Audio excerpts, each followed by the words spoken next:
Eh bien, écoutez, bonjour à toutes et à tous. Pascal Schmitter, Crédit Mutuel Investment Manager, le centre de métier gestion d'actifs du groupe Crédit Mutuel Alliance Fédérale, comme vous le savez, qui distribue et qui anime 7 sociétés de gestion et entités de gestion du groupe, dont une, Crédit Mutuel Asset Management.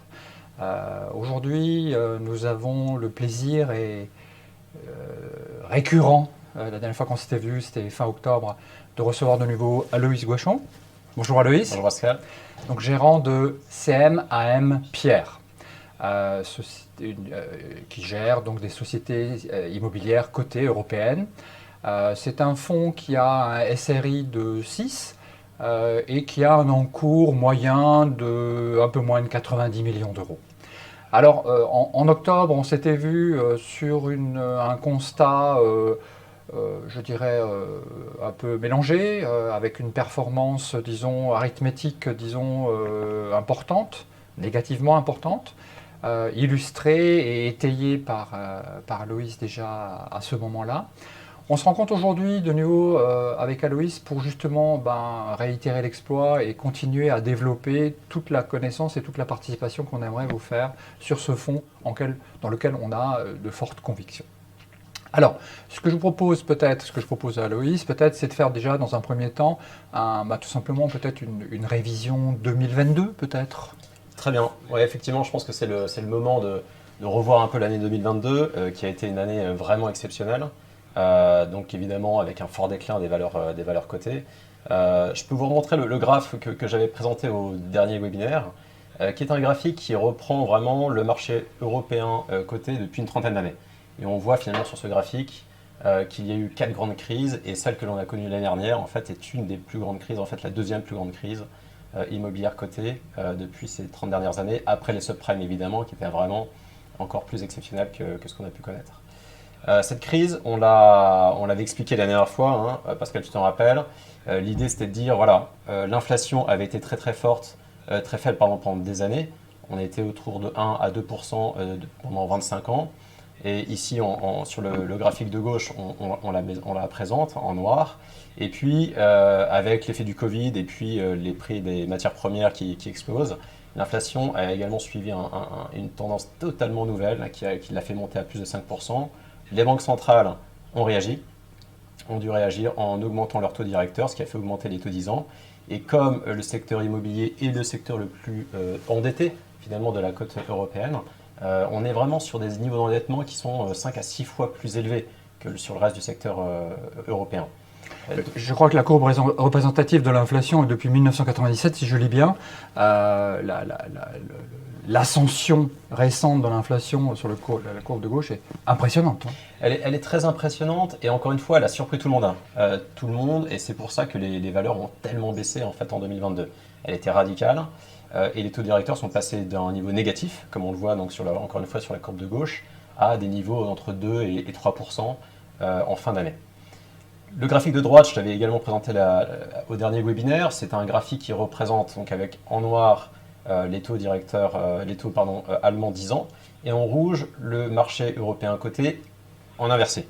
Et on voit que la corrélation est totale. Donc ça veut dire que si les taux baissent, le marché augmente, mais quand les taux remontent, eh bien le marché chute. Et on l'a vu, la corrélation a été au-delà de 90% sur l'année 2022, et elle est de plus de 84% sur les 10 dernières années. Juste une petite précision de lecture, tu l'as bien dit, mais je le répète encore une fois, c'est une corrélation inversée. Exactement, c'est ça, oui, tout à fait. Mais en tous les cas, donc, l'endettement énorme du secteur a fait effectivement casser un petit peu les niveaux qu'on avait pu connaître ces dernières années du fait de l'inflation et de la montée des taux. Sur ce graphique, on reprend un peu ce qui s'est passé en 2022. Donc voilà, alors pour expliquer le graphique, en noir on a les taux, en rouge le taux 10 ans allemand, et puis en noir on a la surperformance du marché européen boursier par rapport au marché coté foncier. Et on voit que la surperformance a été très rapide et continue. Donc toute l'année 2022 a été juste catastrophique pour le marché immobilier. Et heureusement, 2023, on commence à reprendre enfin des couleurs. C'est pour ça que je souris un peu plus que lors du dernier webinaire. Et on voit ici quelque chose qui me semble vraiment important. Donc on a bien vu que les taux de 10 ans sont la principale variable macroéconomique. Et ici, sur ce graphique, on voit que j'ai représenté les 4 grands taux 10 ans, donc à savoir en Suède, en Angleterre, en Allemagne et en France. Et on voit qu'à partir de 2023, donc le 1er janvier, les taux ont baissé. Les taux ont baissé parce que finalement la récession commence à être un peu reculée, ou en tout cas moins forte qu'on ne le pense. Et puis les taux avaient tellement monté en 2022 qu'il y a un soufflement à ce niveau-là. Le rallye action depuis le début de l'année l'illustre bien. Exactement. On est vraiment dans un rallye action. Le marché immobilier, encore une fois, étant plus endetté, le rallye a été également suivi et le secteur immobilier a un peu surperformé le secteur dans son ensemble. Donc là, on est déjà un peu en transition 2023. C'était un peu le sujet, je pense, suivant. Donc à l'aune de 2022, particulièrement illustratif, disons, avec les données macro que tu as soulignées et particulièrement bien étayées avec les graphiques. À partir du moment où on a la grille de lecture, disons, on arrive bien à comprendre et merci pour ces précisions. Donc là, on est début 2023, on a déjà derrière nous quelques semaines de rallye très important. Quelles sont les implications sur le fond ? Alors sur le fond, donc, on reprend des couleurs, donc, puisqu'on est maintenant en territoire positif, le fonds a repris, est en hausse de 8,6%, on le verra tout à l'heure. Et toutes les valeurs évidemment donc, du secteur sont plutôt en hausse. Juste, dernier point sur ce graphique qui me semble important, j'ai mis avec des petits points sur le côté droit les taux 10 ans comme souhaités, enfin comme attendus par les experts pour l'année 2023. Or, on voit qu'on est à peu près au niveau maintenant pour le taux 10 ans allemand et français, mais qu'en revanche, pour le taux suédois et anglais, les taux risquent de remonter. Donc, attention, il y a eu des très belles performances, mais d'un point de vue macroéconomique, on peut peut-être s'attendre encore à un petit dérapage juste sur 2 marchés qui sont le marché anglais et le marché suédois. Ce sont des pays dans lesquels tu investis, je crois. Alors au-delà de la configuration européenne, mais je crois que ce sont des pays dans lesquels tu investis. Exactement. On est donc investi sur énormément de pays dans ce fonds. Le marché suédois et le marché anglais sont 2 marchés très importants, presque de 50% de l'indice. Cependant, donc on est fortement, sous-pondéré maintenant sur ces 2 marchés. Parce que la situation macroéconomique en Angleterre et la situation de l'endettement en Suède nous paraissaient un peu compliquées. Comme tu disais, donc début 2023, qu'est-ce qu'on observe? Donc là, ce sont des données qui s'arrêtent à fin janvier. On voit que le résidentiel allemand a très très bien performé, plus 16%, et les centres commerciaux, la logistique et tout ce qui est bureau ont un peu moins performé, mais restent quand même en territoire largement positif, ce qui fait effectivement un effet d'aubaine. Et on voit bien qu'on comprend que l'endettement a été quelque chose qui a été essentiel, puisque le résidentiel allemand était le plus endetté, tu te rappelles, et avait le plus corrigé en 2022. D'un point de vue pays, sur ce graphique, on voit également que l'Allemagne et la Scandinavie, donc là on rejoint ce que je disais, c'est que l'endettement est la principale variable d'ajustement. Et donc en janvier 2023, ce qui a superformé, c'était les pays les plus endettés, a priori sur les valeurs foncières cotées, la Scandinavie et l'Allemagne. Voici des appréciations, je dirais, pays et taux d'intérêt. Quelles sont les opérations, je dirais, pragmatiques que tu as pu réaliser, peut-être déjà en fin d'année, peut-être avec des idées sur 2023, des arbitrages, disons, quelles sont les opérations d'envergure, disons, qui ont impacté le portefeuille en fin de compte? Donc, pendant l'année 2022, on a essayé de diminuer un peu la position sur la Suède, sur la Scandinavie. C'était une position qui était assez forte, traditionnellement dans le fond, qui nous a pénalisé en 2022. En revanche, donc on a essayé vraiment de la diminuer, mais en restant sur les valeurs qui nous semblent les plus solides. Donc on n'a pas totalement évidemment baissé notre position, mais on a réajusté. Sur l'Allemagne, en revanche, on avait vraiment mis un pari fort sur le résidentiel allemand. C'est ce que j'avais présenté là, au dernier webinaire. Et c'est un pari qui porte, qui est gagnant. Mais sur le reste du portefeuille, j'ai envie de dire, on a essayé de jouer, pas forcément en pays en particulier, plutôt valeur par valeur. Et on reviendra tout à l'heure. Je pense que cette année, contrairement à l'année dernière, on sera moins sur un secteur par rapport à un autre, mais au sein d'un secteur, une entreprise par rapport à une autre. Donc un tamis plus fin, je dirais, et une lecture plus précise, poste par poste, que juste peut-être une appréciation, je dirais, géographique ou, je dirais, secteur d'activité. Exactement. D'accord. En fait, sur les dernières années, on peut constater que la logistique, par exemple, a été très bien performée. Donc les fonds ou les valeurs qui étaient sur ce segment, globalement, performaient toutes. Les centres commerciaux, en revanche, avaient beaucoup décliné, notamment après le Covid et même avant le Covid. Maintenant, on est effectivement, comme tu dis, sur un tamis un peu plus fin et valeur par valeur. Alors, je rappelle quand même les grandes proportions, disons, hein, mais bon, elles sont sujettes bien sûr à variation jour après jour, puisque notre ami Aloïs commande tous les jours. Voilà, on a de la logistique pour à peu près 18%, on a du résidentiel pour à peu près 19%, des bureaux pour 12% et des centres commerciaux autour de 10%. Voilà un petit peu, je dirais, les grandes poches. Et d'un point de vue géographique, si on veut tamiser dans les deux sens, disons, on est en Allemagne pour 18%, on est en France pour 24%, UK pour 16%, et au Benelux pour un peu plus de 20. Donc voilà un petit peu les différents tamis. Comme dit Aloïs, disons, on va se retrouver avec une appréciation plus fine, de granulométrie plus fine, peut-être pour se concentrer peut-être sur des valeurs une par une, disons. Tout à fait. Alors, ce qu'on peut dire aussi, peut-être, c'est revenir sur vraiment le terrain. Vraiment, quand on rencontre les sociétés, quand on discute avec elles, quand on voit les publications aussi récentes des résultats, là, en février, celles qui ont publié, on peut quand même décliner un certain nombre de conclusions, et c'est ce que je vous présente sur ce slide. La première chose, c'est qu'il y a une baisse des valeurs. Ça, c'est clairement identifié, on l'attendait, on avait du mal à savoir dans quelle mesure. Maintenant, on commence à mettre des chiffres. Des sociétés. Alors, les baisses de valeur peuvent être très très importantes. Donc, tu parles de valeur d'actifs. De valeur d'actifs, exactement. Donc, un entrepôt a baissé en termes de valeur. De combien? En Angleterre, Tritax présente des baisses de valeur de l'ordre de 20% sur ses actifs. En Scandinavie, notamment en Suède, on a eu des baisses de valeur même dans le résidentiel de l'ordre de 15 à 20% depuis le pic de mi-2022.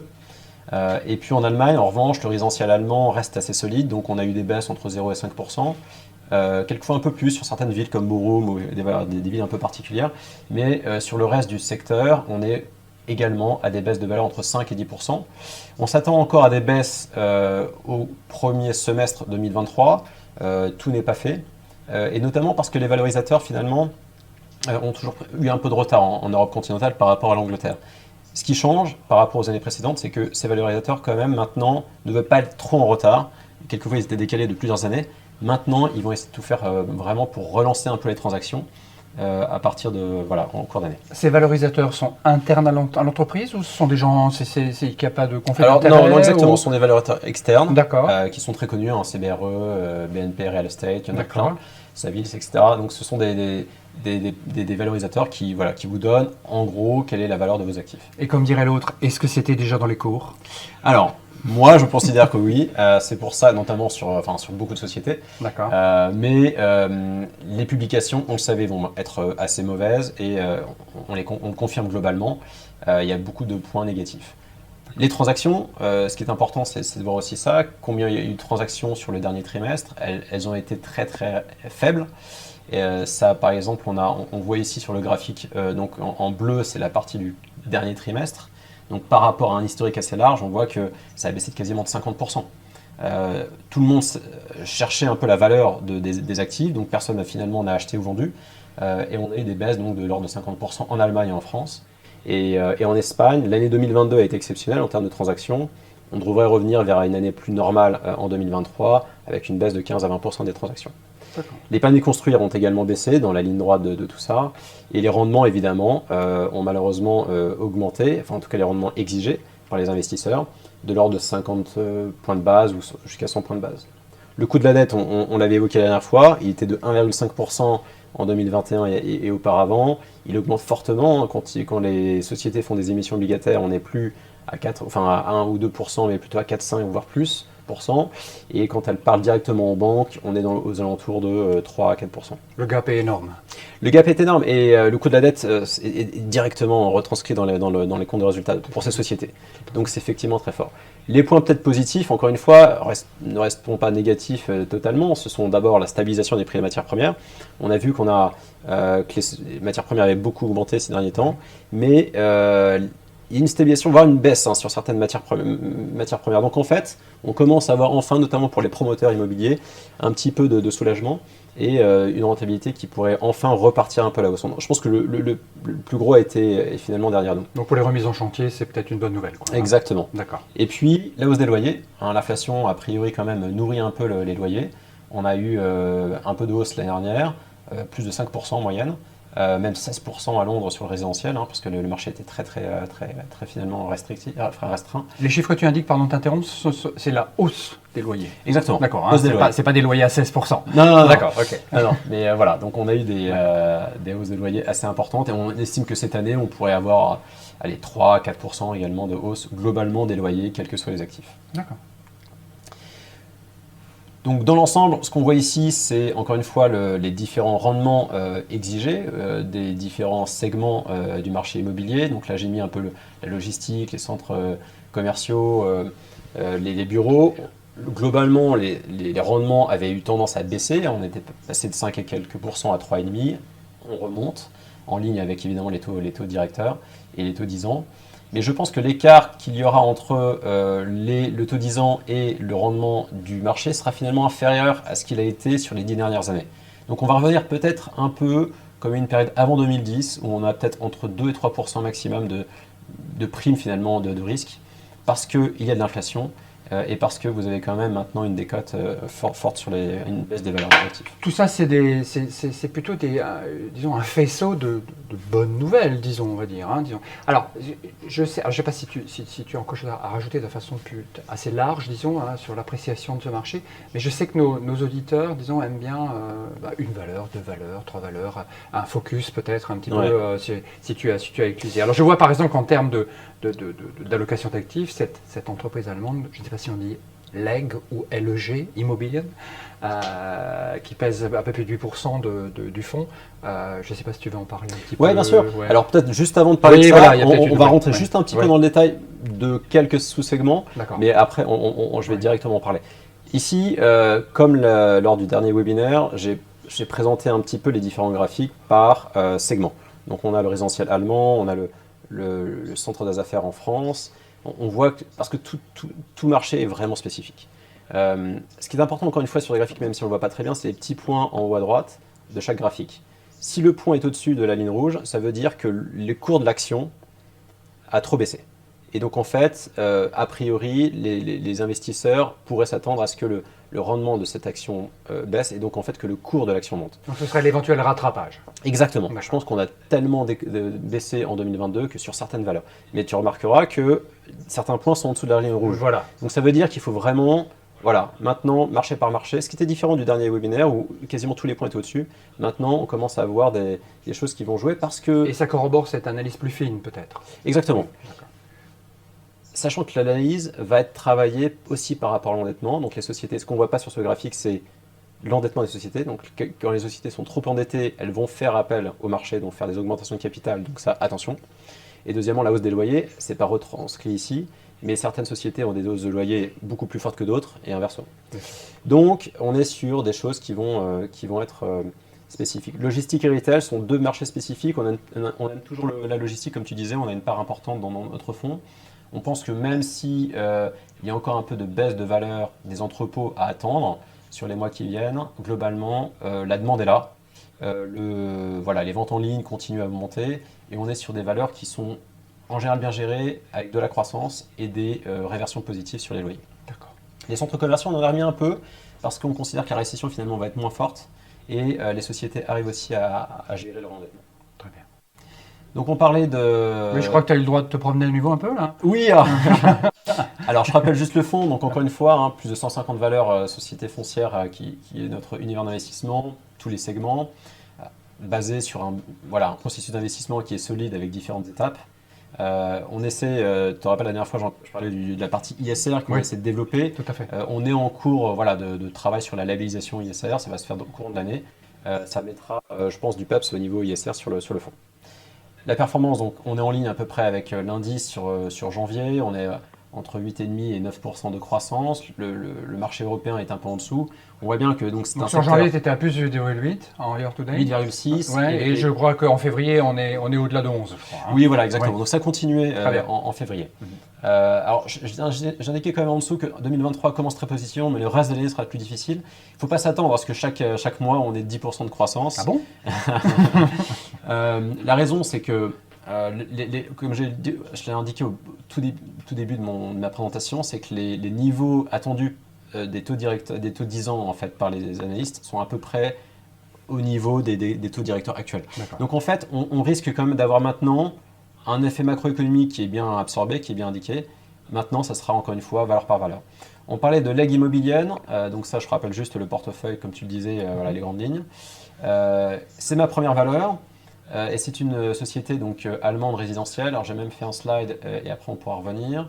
Voilà, c'est celle-ci. Donc c'est une société donc résidentielle allemande qui est endettée à un niveau correct, en moins de 45% de LTV. Ce qui est important, c'est qu'elle a énormément de biens de très bonne qualité et qui sont valorisés aujourd'hui dans le cours de l'action à moins de 1500 euros le mètre carré, alors que n'importe quel appartement à construire en Allemagne aujourd'hui, c'est 3000 euros le mètre carré. D'accord. Donc on voit bien qu'aujourd'hui, la défiance du marché, c'est de dire si cette société a besoin de vendre des actifs, si elle a trop d'endettement, si elle fait des augmentations de capital, si elle coupe son dividende, on va pas y arriver. Or, elle a quand même communiqué sur une baisse du dividende. Elle a fait également, elle va faire des ventes d'actifs et qui sont beaucoup plus gérables à mon avis qu'un Vonovia. C'est pour ça que Vonovia, on l'a un petit peu baissé et on préfère maintenant l'AG. Et puis elle dégage quand même un rendement assez attractif avec également une politique de rénovation des appartements très digitalisée avec des drones qui tournent et en quelques heures en fait vous avez tout un appartement qui peut être refait sur ordinateur et ensuite également produit en série pour différents appartements. Donc on a quelque chose d'assez technique, une belle valeur, un bon management. Avec manifestement un réservoir potentiel de plus-value. Exactement. D'accord. Une deuxième peut-être une valeur qu'on aime bien, c'est Castellum. Castellum, c'est une valeur suédoise cette fois. Donc un marché encore une fois tendu, qui n'est pas trop apprécié par les analystes ou par les gérants, mais pour de bonnes raisons. Mais cette valeur-là a changé en fait de management récemment et d'actionnariat. On est sur un actionnariat maintenant beaucoup plus solide et avec une vision long terme. On est sur un endettement qui va baisser avec l'augmentation de capital qui a été lancée hier. Et on a quand même une valeur, une décote qui est extrême sur cette valeur, alors qu'elle est présente sur tous les pays scandinaves, dans les bureaux, dans les bâtiments publics, la logistique, les commerces. Donc on a quelque chose d'assez diversifié et très solide. C'est sûrement la plus belle valeur suédoise. Anecdotiquement, parce que ça intéresse nos auditeurs, parce que c'est aussi quelque chose qu'on partage avec eux et qu'on met en avant, parce qu'on trouve que c'est aussi un avantage concurrentiel, tu vas donc sur place. Quand ton emploi du temps te le permet, tu vas voir quoi, le staff dirigeant de l'entreprise, tu vas essayer de comprendre, qu'est-ce que tu fais sur place? Alors, on aime beaucoup donc voir évidemment les managers. Ouais. Pas les managers forcément, on voit également les sociétés en roadshow en France, donc de manière permanente. D'accord. Mais on aime bien aussi pouvoir visiter les sites, notamment les sites de développement. Par exemple, en bas à droite, c'est ici, j'avais vu avec Instone, le développeur qui était présent à Berlin et à Potsdam. Donc on a pu vraiment voir ces deux sous-régions de l'Allemagne. Donc c'est pas de Cinecittà, c'est pas carton-pâte, il y a des gens derrière. Ah, il y a des gens derrière. Et il y a des biens immobiliers. Voilà, D'accord. on met le casque et on va sur le terrain. D'accord. Et en plus, c'est vraiment frappant de voir que, ça évolue. Donc si on revient sur le terrain 6 mois après, voilà comment ça a évolué. Et puis, on voit les managers locaux. Donc eux vous disent vraiment quel est le sentiment derrière. C'est pas forcément que les top managers qui vous donnent une vision globale. On voit aussi la confiance que peuvent avoir les managers sur le terrain. Très bien. Ensuite, on voit donc alors on aime bien voir tous les actifs. Donc on a pu voir des maisons de repos, des maisons d'étudiants, des bureaux à Londres, des garde-meubles par exemple également à Londres. Et le même garde-meuble que ça soit à Londres, en Belgique, aux Pays-Bas, en France, c'est pour certaines sociétés, ils sont très très bien automatisés et le business model est très robuste. Super. Bah, écoute Aloïs, je crois que, comme dirait l'autre, la culture c'est ce qui reste quand on a tout oublié. Donc là on a fait un bon spectre de tout ce qui peut être dit. Bien sûr, il y a plein d'autres choses qui pourraient être encore complétées. Je crois qu'on a déjà quelques questions parce qu'aujourd'hui, pas mal de gens nous écoutent. Donc ça, c'est une très bonne nouvelle. Et puis, bien évidemment, on vous transmettra le replay pour ceux qui n'ont pas pu se connecter aujourd'hui. Une première question qui émane à nos auditeurs, qui se pose la question, quel est le secteur immobilier à privilégier ou peut-être à surpondérer en 2023 selon toi? Alors donc, le résidentiel allemand a bien performé depuis le 1er janvier. On est peut-être à plus 15, plus 20% globalement. Mais je pense qu'il y a encore un réservoir à ce niveau-là. Je pense qu'on peut vraiment encore augmenter. Sur les valeurs, donc encore une fois, on privilégie l'AG immobilienne, mais on aime bien aussi TAG qui a qui a été très décevant sur 2022, mais qui a évolué. C'est-à-dire que le management, quand elle prend des décisions, là, il y a des déclencheurs de valeur. Vonovia, on attend encore peut-être une baisse du dividende, peut-être également voilà, des actions sur les ventes d'actifs. Et puis, voilà, c'est une société qui a une masse tellement énorme qu'elle sera peut-être un peu moins agile en fait pour fonctionner. Le résidentiel allemand, et je dirais globalement, on aime bien également peut-être les centres commerciaux sur certaines valeurs. Les Carmila ou les Mercialis, on continue à les apprécier. Comme on le voit ici, le rendement d'un Mercialis c'est 9% de dividendes. Donc vous avez une valeur qui délivre, qui a un peu de hausse de loyer, autour de 2-3%. Donc c'est français, Mercialis. C'est français et c'est une valeur qui a des centres commerciaux, enfin des galeries commerciales. Et c'est une valeur qui est, à mon avis, moins appréciée, mais qui peut bien tirer son épingle du jeu. Et puis, sur les chiffres de rendement. Oui, exactement. Les bureaux sont moins appréciés. Moi, j'ai un petit peu de tendance à me dire que les bureaux, ça sera compliqué. Enfin, on n'a pas encore vu tout l'effet du télétravail, par exemple. Le seul parti vraiment du bureau qui est aujourd'hui toujours très très active et très très cher, c'est le bureau Prime, vraiment de très bonne qualité, bâtiment écologique, dans le centre de Paris. Ça reste évident. Exactement. Évident. Alors, une autre question de nos auditeurs qui se pose la question de savoir où en sont les leaders Unibail et Klépierre, en fin de compte. Ils en sont où? Alors, donc, ce sont des sociétés qui ont très bien marché boursièrement l'année dernière. On a fait du Klépierre en fait il y a quelques mois parce que c'est une valeur qui est pas trop endettée, qui a une croissance quand même de ses loyers. Et surtout, la récession finalement, encore une fois, elle est moins forte qu'on ne le pense. Il y a encore pas mal d'économies au sein des ménages. Qui ont été faites au cours du Covid. Et donc en fait, même si une partie de ces économies quand même sont parties, on a quand même un réservoir qui permet à ces sociétés de continuer à avoir des loyers finalement qui se maintiennent, voire qui augmentent un peu. Les taux d'endettement, alors pour Klépierre, vraiment contrôlés. Pour Unibail, c'est un peu moins le cas, mais Unibail a montré lors de ses derniers résultats que l'urgence pour vendre ses centres commerciaux aux États-Unis est finalement moins présente. Donc, finalement, on en a fait. On a entré Unibail dans le portefeuille. C'est pas forcément une valeur, c'est une valeur vraiment qui est à suivre. Mais je pense qu'elle a quand même une certaine valeur parce que la décote par rapport à ses actifs est tellement importante et son rendement aujourd'hui proposé fait que ça en fait une valeur quand même de qualité. Super, écoute, merci pour la précision. Une dernière question, quelle est la part de small mid-cap dans le portefeuille? Alors, c'est assez précis, mais est-ce que tu peux apporter un élément de réponse? Alors, c'est une bonne question. Une question forcément un peu arithmétique. Voilà. Oui, exactement. Ouais. Alors, c'est une bonne question parce que effectivement, les small et mid-cap ont sous-performé ces dernières années. Et donc, ils risquent d'avoir un retour sur ces valeurs-là. J'ai envie de dire que le fonds, alors c'est un fonds qui est par définition plutôt small et mid, mais on aime bien quand même jouer. On a plutôt augmenté la taille de capitalisation des valeurs en portefeuille pour des raisons de liquidité. Donc il y avait trop de valeurs qu'on avait peut-être dans le passé qui étaient malheureusement dans ces périodes de crise, en fait on a du mal à les sortir. Donc on préfère la liquidité aujourd'hui. Mais je pense que voilà, je reviendrai sur un chiffre précis parce que ça dépend aussi si on parle de 5 milliards, 8 milliards, 5. On peut pas en vouloir à nos auditeurs pour l'intérêt précis qu'ils portent à certaines questions. Bien évidemment, la réponse est, si elle se veut honnête et précise, elle n'est peut-être pas toujours instantanée, mais en tout cas, voilà, très bien. Je pense qu'il faut vraiment distinguer la liquidité. Par exemple, il y a une valeur qu'on aime bien en ce moment, c'est Kaufman & Broad, qui est un promoteur qu'on voit un peu partout en France. Voilà, qu'on connaît, qui est en France, qui est français, de bonne qualité, des belles marges.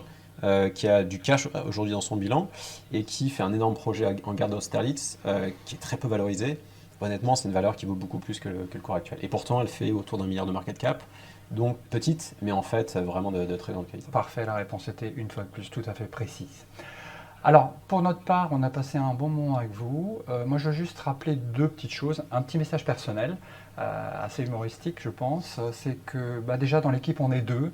Un partenariat CGP, dont un qui s'appelle Valentin Derry. C'est sa fête aujourd'hui, donc on lui souhaite sa fête, première chose. Deuxième chose qui découle de cette première constatation, c'est qu'aujourd'hui on est tous devenus des amoureux des sociétés immobilières cotées européennes, au-delà de l'amour qu'on porte à nos compagnons et à nos compagnes. Grâce à toi, Aloïs, on est rentré dans une autre sphère, disons, et merci pour la valeur de l'exemple. En tout cas, on a passé un moment avec vous. On vous dit à très bientôt. Aloïs, tu reviendras de nouveau nous faire un plaisir, Pascal. Voilà, et on vous souhaite une très belle journée. Merci, au revoir. Au revoir.